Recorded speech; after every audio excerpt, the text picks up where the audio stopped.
Are you looking for sealed product and singles? You can find it all on Channel Fireball. Please use my TABLEMON affiliate code when checking out to help support my content. Looking for PTGO codes? Poton Store has all the latest sets and promos, instantly delivered to your email. You can use TABLEMON code when checking out for 5% off. If you're from Europe, Millipots Gaming has a wide array of sealed products, singles, and more. You can use TABLEMON code when checking out for 5% off.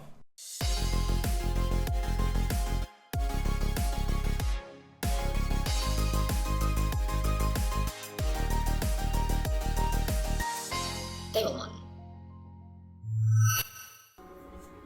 Hello everyone and welcome to a brand new video. I am very happy and very excited that the first ever TABLEMON organized tournament, right? The TABLEMON Challenge just concluded. We had 161 players, which is way more than I expected. I generally expected to have like 50 people, maybe 64.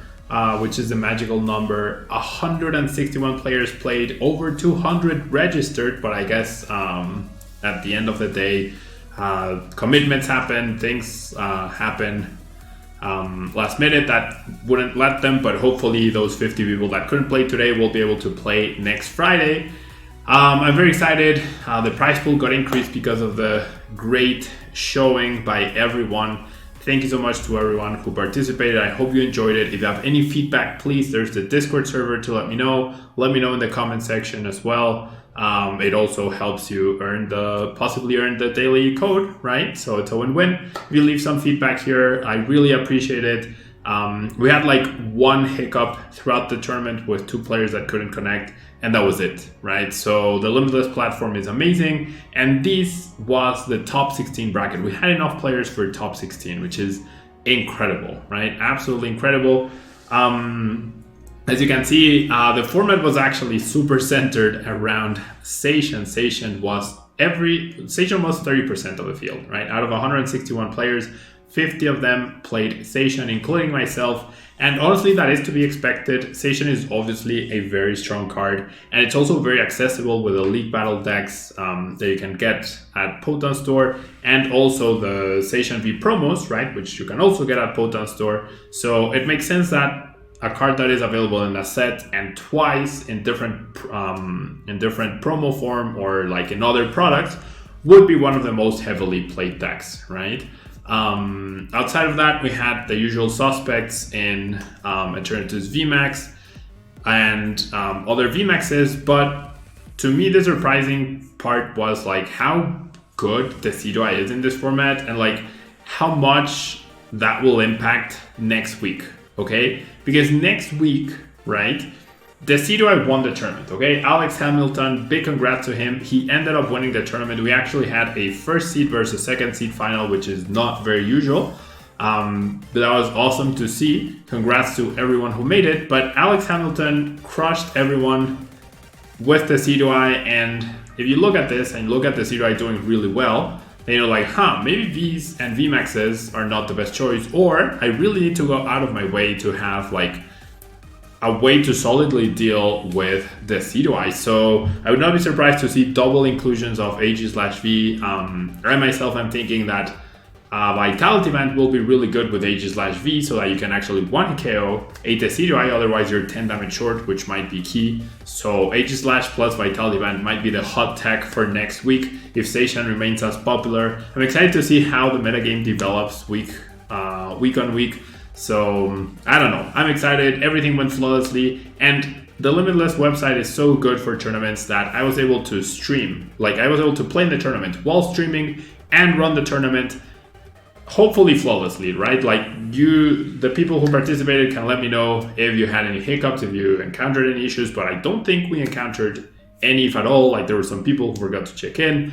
There were some people who had trouble connecting, but other than that, like we finished before schedule, especially the Swiss rounds. Even with a mistake I made, giving 10 minutes extra time for one round, we still finished the Swiss rounds ahead of schedule and Top Cut as well. I mean, Top Cut is much easier. It's so few players, and then once they're done, they're done. But finishing Swiss ahead of schedule was incredible. The tournament was fantastic. I went 4-4 myself, but I had some really good games, and you'll be able to watch the highlights of my stream of my run tomorrow. I had some really like wait what moments, and I really enjoyed it. I generally think like the games lasted more than 4 or 5 turns from the current standard format, which was a really big change, right? Like they didn't last 10, right? But I'm also very happy that the Decidueye won the tournament because like I said, that might imply that non-V decks might get confidence to be like, okay, that card hard counters the V maxes and the V, so a lot of people might not play them. So perhaps my non-V decks, such as, I don't know, Whimsicott, Donfan, we saw Donfan in Top Cut, Colossal as well made it to Top Cut, that's the other deck. We might see Match Party as well rise up. I don't know, right? It's like, I don't know. This is brand new. It's a brand new format. It'll be interesting to see the changes in the metagame week to week, and I'm very excited. Yeah, I'm very excited that everything went so well. People seem to enjoy. Everyone was like saying nice things about the tournament. I did get questioned as to why I was playing in my own tournament. That is explained in the rules. I'm gonna participate in as many TABLEMON challenges as I can. Probably not next week, but I will be playing in all the others. And I'm not eligible for prizes, right? I cannot get into Top Cut, I cannot get share points, and I cannot get codes. Yeah, they'll just be passed down if I ever make it to the prizes. And it's my tournament, it's my rules, and I want to play in my tournament because it was my idea, and it seems really fun, right? I want to have fun. So if anyone has a problem with that, they're free to not participate. But if you really think there's a conflict of interest, if you really think like that will be an issue, like that's fair, right? But it won't be, and week 1 is a testament to that. So this is how the bracket looked. Yeah, I've spoken now for 6 minutes with the bracket here. Let's take a look at the decks. Yeah, we're going to be taking a look at the decks in ascending order from first place to 16th place as they qualified to top 16, I believe. So, no, as final placement, sorry. So we have Alex Hamilton, the champion of the tournament. He mentioned that this was his first ever big tournament win, so big congrats to him. This is how we're going to get a better look at the deck. Once again, big props to Limitless website. It's just literally perfect. The 4-3-4 Decidueye line to not rely too much on Rare Candy. It has the Turffield Stadium as well to be able to search for the evolutions really quickly, and the 4 Jirachi. So this list is pure consistency and I love it. And you have the Rowlet with the Sky Circus attack, where you can attack for free if you use Bird Keeper a turn, and it has 4 Bird Keeper. So in the games that I was able to watch by Alex, he played Bird Keeper and he was actually very offensive and very aggressive with the Rowlets in the beginning, while powering up the Decidueye on the bench. So that made a lot of sense to me. It felt like a really, really good strategy. And the one thing I'm not a big fan of this list is purely the fact that it has 9 energy. So I saw him with a couple of turns of energy at some point or another. I would love to have like an extra 2 energies. I feel like that would make the deck a lot smoother. At least 1 extra would make sense.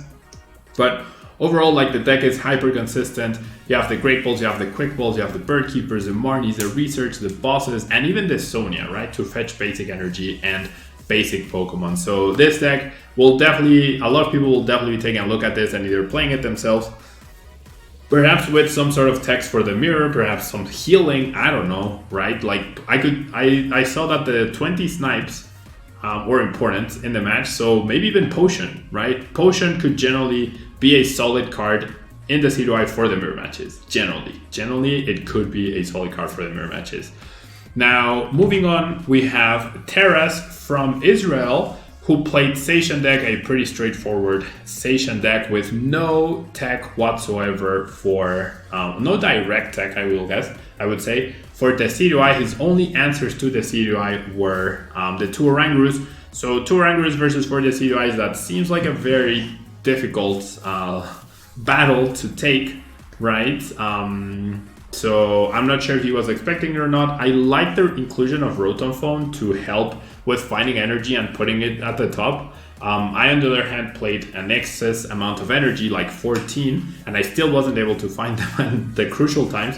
But Donfan is there. It helps you accommodate or not accommodate. It helps you, that was Spanglish. It helps you rearrange your top deck, right? To get that extra energy for the Intrepid Sword, or to find that crucial card like the boss of Oranguru. Like, it goes really nicely with Oranguru, right? So I like the inclusion of Donfan. It's a very innovative card, and I fully expect Zacian to remain the most popular deck in the next tournament. However, I definitely think like it's gonna go out of its way to tech for Decidueye, probably with Duraludon and probably with Aegis/V, and especially with Vitality and Aegis/V, which that's where Decidueye might respond with Big Charms, right? So then you have the Tool Scrapper. So we have these techie stuff, which I love, right? Which I love, and it feels very fresh. Today felt completely fresh and completely different to playing with the big tag teams and saying KO, KO, KO, and the game being over in 4 turns. And then if you whiff one thing, then you're completely out of the game because your opponent's cards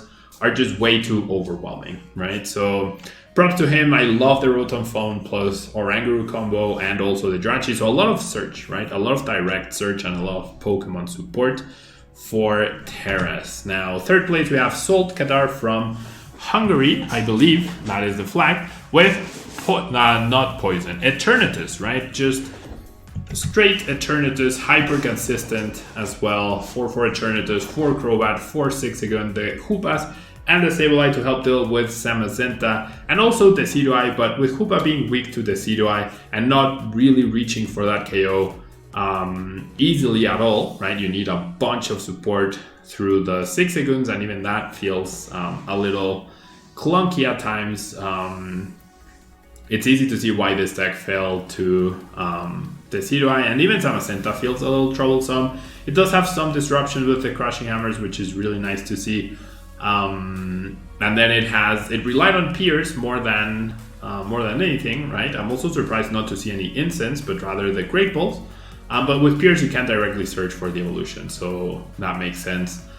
For boss, of course, to make sure you are targeting the right Pokemon. And once again, we are seeing pure consistency, right? It feels like week 1 was all about consistency. And now that we have data, right? Now that we can see what the metagame is, now that we can see what the top performing decks were, and therefore what people might use next week, then it's gonna be, I feel like next week we're gonna see a lot more variation in terms of one-offs and inclusions and variations to counteract, right, your deck's weaknesses, right? So the Decidueye might play potions, right, as I mentioned, to counteract their weakness or to help in the mirror match. They may play Big Charm to counteract a possible Aegis/V with Vitality Band. Yeah, so I don't know. Yeah, I really don't know. I'm just talking ideas here, but I'm excited. Yeah, I'm sure you can tell I'm excited. Fourth place was Raya. He's actually a junior. He's 10 years old and he's a monster of a player.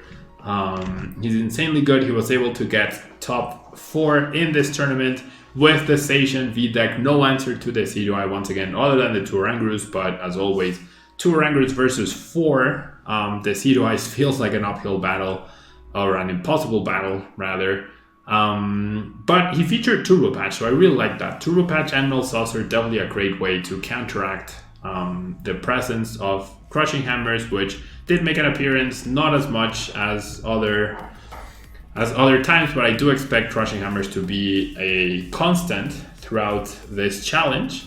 Yeah, remember we have 8 different tournaments happening weekly, basically, and I'm gonna try, okay, I'm not promising anything, but I'm gonna try to get a special one going either on a Saturday or on a Sunday, okay, for those people who cannot participate on Fridays, right? I know Friday is a complicated day for some, it works for others. It's impossible to find a time that works for everyone, but I might try to do a special TABLEMON challenge either on a Saturday or on a Sunday that awards double chair points, right? So not quite a last chance qualifier, but a pretty important tournament in that regard. But more details to come soon, all right? Along with details on the invitational.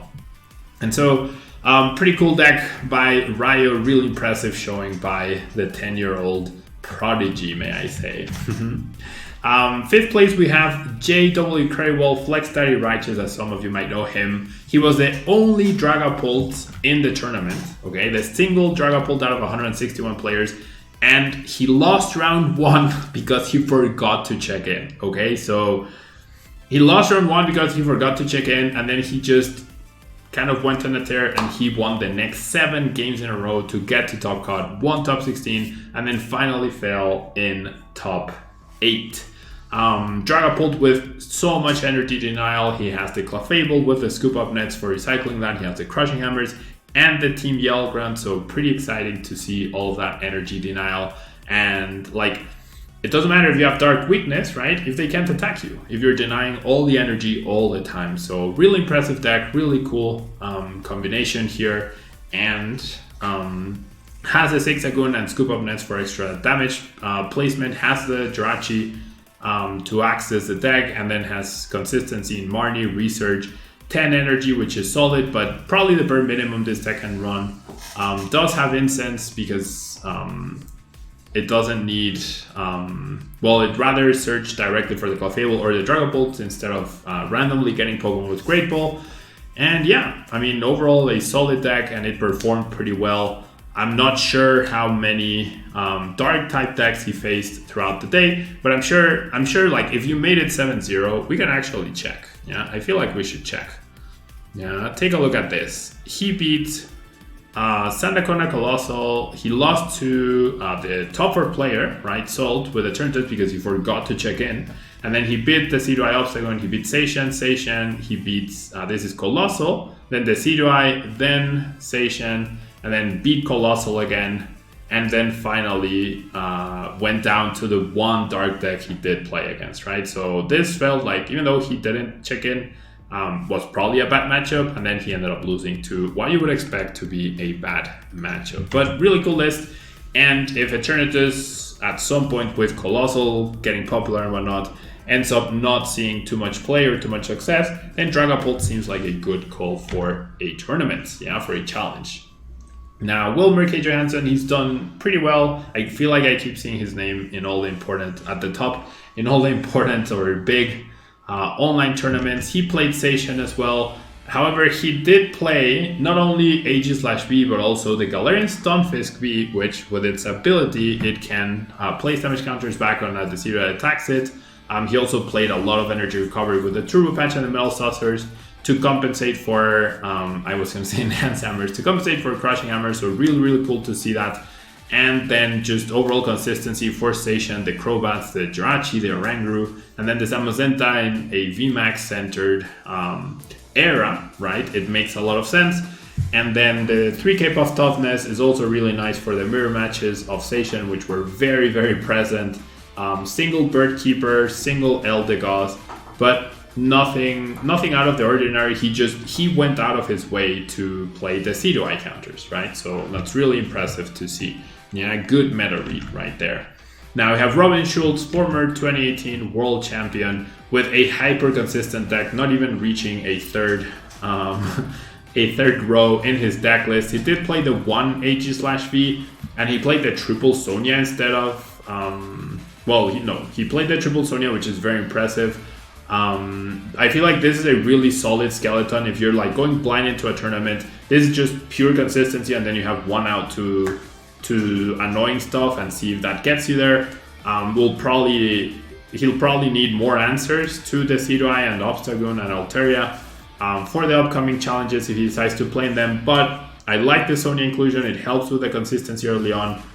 Being able to Sonia for energy when you have Oranguru, and then putting the energy to get it with Intrepid Sword is really nice. 14 raw energy is also really nice, because then your chance of hitting an energy of Intrepid Sword are really, really good. And Sonia just finds you basic Pokemon, right? So it's really, really good. My list, I'm gonna say that you'll be able to see in action tomorrow, was very similar to this, except it had a heavy Bird Keeper count rather than Sonia, right? And I love the Bird Keeper, and I feel like it was a great inclusion, but obviously this one performed better.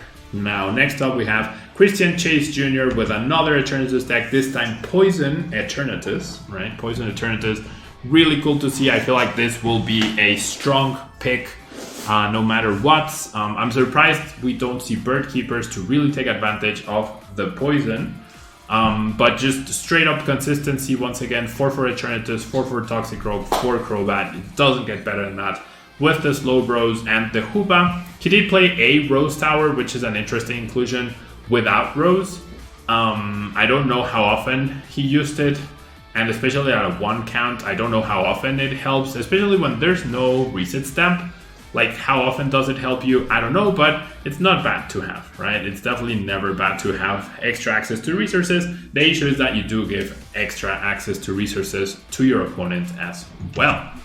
Now, next up we have Flamel, a Mexican player, playing straight up Zacian as well, but with the inclusion of 1 AG/V, right, to help counter, and also 1 AG/V max. I absolutely love the inclusion of AG/V max, because you go aggressive early with Zacian, and then the more prizes you've taken already, AG/V max all of a sudden can just start 1-KOing past Cape of Toughness on other Zacian Vs, right, in the mirror match. And it can also tank a hit against a Zacian without fearing the Cape of Toughness getting Tool Scrappered away. And it's also a great way to bypass Obstagoon as well. So you have AG/ to bypass Decidueye and Altaria, and then you have AG/V max to bypass Obstagoon. So that left me thinking, like, perhaps there's merit to the metal VMAXs, not only AG/ but also Copperaja and Scissor. Maybe there's some potential there.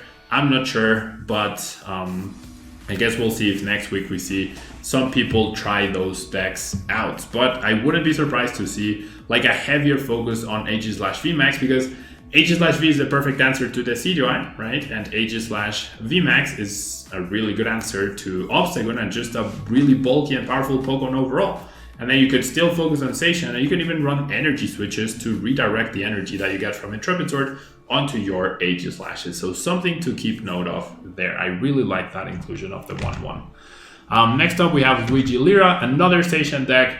Pretty standard, right? Everyone seemed to favor the turbo patches. I ended up taking them out towards the very end before I submitted my deck list, but they make sense, right? If you expect crushing hammers, and turbo patches is the way to counter that, and it just offers extra power up, right? And especially in decks that feature heavy basic energy counts, turbo patch is that good, right? On average, you'll get 2 extra energies in play on top of the 4 metal saucers, which is fantastic. Single Decidueye counter, obviously with such a big Decidueye presence. Well, it wasn't such a big Decidueye presence. There were probably like 10 Decidueye decks tops. But still, 1 AG/V versus 4 Decidueyes, that feels like an uphill battle, as I mentioned, right? Because once AG/ is down, then it's down forever, right? Next up, we have Joshua Southerland, who's also been doing really well. I feel like every time I see a big tournament, his name is up there. Always placing and doing well and winning as well. Super standard list. It's very similar to the one we just saw. Has the 1 AG/V, probably not enough in this meta to counter AG/, I mean Decidueye. You don't need AG/ to counter AG/, obviously. But yeah, pretty solid deck. Pretty solid. Just overall 4 of everything that you need, right? And then 3 of the other important cards. And then the 1 Bird Keeper feels a little random, but I feel like I would rather have the boss at that point. But I mean, it clearly worked out for him, right? Next up, we have Baroblero with Eternatus, Poison Eternatus with the thinner lines, right? He chose to play a 4/3 Eternatus, he chose to play a 3/3 Toxicroak, and that gives him room to play extra consistency such as the instances, such as extra energy, and he did focus, instead of on Pierce, he focused on Marnie, right? Not trying to discard too many resources with research, and he also has the Bird Keeper, right? I really do like the Bird Keeper in order to help utilize Galarian Slowbro be as much as you can, right? Get that extra damage going as much as you can. Even get the poison against the Decidueye. However, with their aromatic energy, that doesn't work anymore. And the Windon Stadium, yeah, once again, a one-off inclusion of Stadium in this, but a different Stadium. Windon Stadium, when you evolve your V into the VMAX, if it had damage, you get to heal 100 damage. So that's not that's an interesting effect. Not sure how useful it ended up being for him. Maybe it was, maybe it wasn't. But at a one-off, I feel like having it at the right time for when your Eternatus got damaged and then you get to evolve and heal and the damage you take away matters. At a one-off, it feels very unlikely that you'll pull it off. Yeah, but pretty cool to see Poison Eternatus. Next up, we have the first variation, I guess.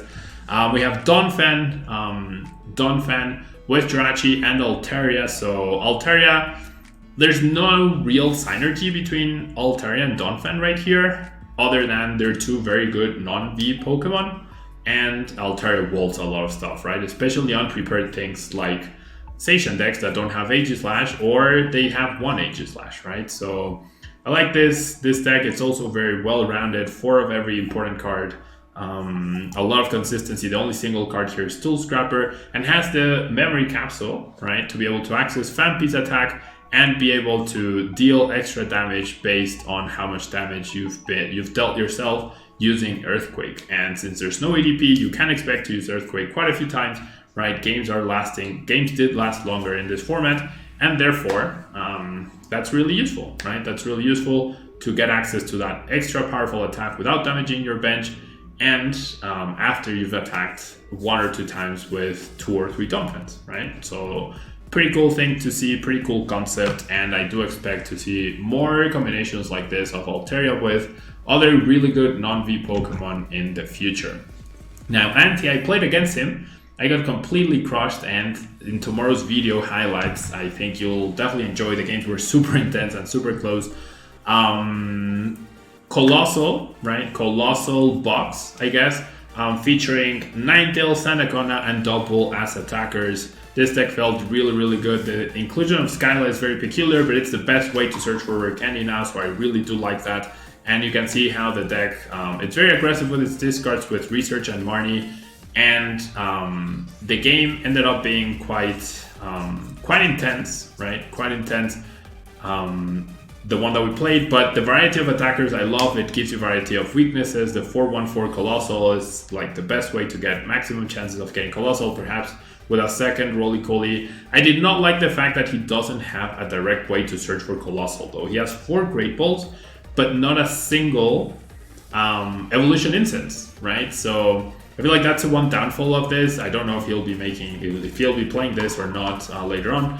4 Cape of Toughness obviously makes sense for dealing with Zacian, right, and tanking those hits. But I definitely feel like Evolution Instance would make this deck so much better, because then you can Skyla for it, right? Whereas this way, the only way you get a Colossal plus Rare Candy is just randomly, basically, because even Skyla can't guarantee the Colossal. So that's the one thing I wasn't a big fan of this in the deck, but I mean, he made it all the way to the top, so clearly it worked, and I'm sure we'll be seeing this. This could be the new Vikapulu sort of counterpart, which is really, really cool. Now, next up we have Oliver with another Zacian deck, pretty solid, pretty consistent. This deck is the one that combines 4 Rotom Phone, which I really like, plus 4 Turbo Patch, right? So 2 concepts that we saw in previous lists, they're combined in this one. He has the Aegislash, not enough to deal with the Decidueye probably. Has the Bird Keepers, has the Tool Scrapper for the Mirror Match, has the Cape of Toughness. I feel like you do need 2 Tool Scrappers for the Mirror Match, maybe even 3, honestly, after playing with it today.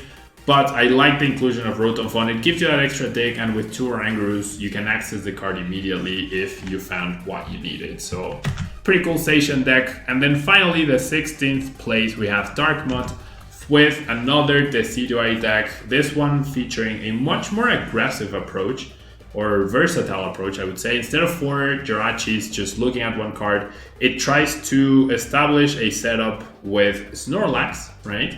And then Snorlax gets to use Gourmandize. You have the Tropical Beach effect, so you draw up to 7 cards and your turn ends.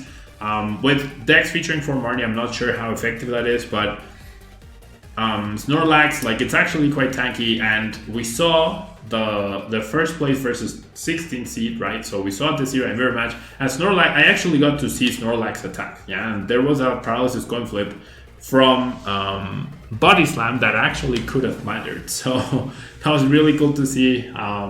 I think Snorlax will be seeing quite a bit of play in the near future, and I like Kangaskhan as a way to deal with things that threaten the Decidueye, right? Or just for that extra oomph of damage. But I'm not a fan of only 3 Twin Energy. I feel like in order to really maximize the value, you would want a 4th one. But hey, it worked out for him, and he has the 4 Skyla, so Skyla might be making a comeback. Make sure you save those full arts for Sword and Shield onwards. right? Because that's the best way to search for a candy. That's the best way to evolve into your Decidueye. So pretty cool series of decks. There were plenty of other interesting decks. Might try to make a video featuring like these are the top decks, right? Maybe a different video featuring the most like original and out of the way, out of the norm ideas that that we saw throughout the tournament. And yeah, I hope everyone enjoyed. The TABLEMON challenge number 2 is already up and running in order for you to sign up. I will leave the link down below. So if you see these decks, if they're different, if there's no ADP, right? So pretty cool format. And you can think about it like, let's be honest, Pokemon is not gonna be restarting for the next at least 4 months, right? Probably the first half of 2021, right? That's a very realistic thing. So if you get into playing Sword and Shield onwards format, you'll actually get to learn more about the format, preparing for the season after, right?